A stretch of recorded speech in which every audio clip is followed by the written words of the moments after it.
Les fibres sont avant tout 95% des glucides et qui ont comme caractéristique de ne pas être digérés dans l'intestin grêle, mais en grande partie d'être fermentés au niveau du côlon, voire d'être un peu excrétés dans les selles.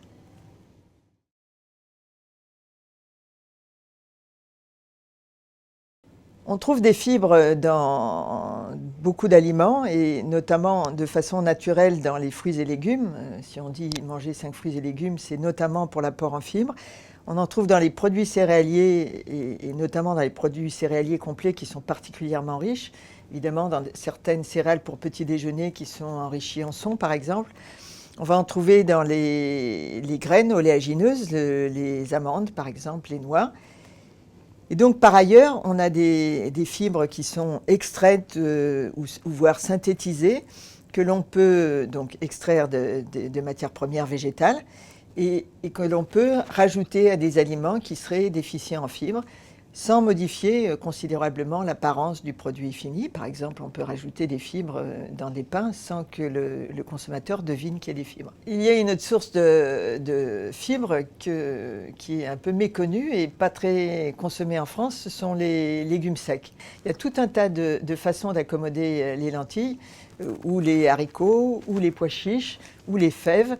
Et je crois qu'on peut s'inspirer des plats nationaux en Asie, en Inde. Il y a le dal qui est excellent. Il y a en Amérique du Sud, l'association haricots rouges maïs, qui sont des idées de préparation de légumineuses qui permettent d'apporter des quantités importantes de fibres. Depuis une dizaine d'années, beaucoup de travaux ont été réalisés sur les fibres, en particulier sur les fibres très fermentescibles qui ont un effet favorable sur le microbiote intestinal, notamment sur le développement de bactéries lactiques.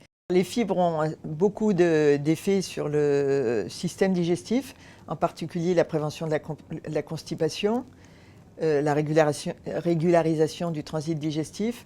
Il y a aussi un effet dans la prévention de cancers, en particulier cancer colorectal, peut-être également le cancer de l'estomac.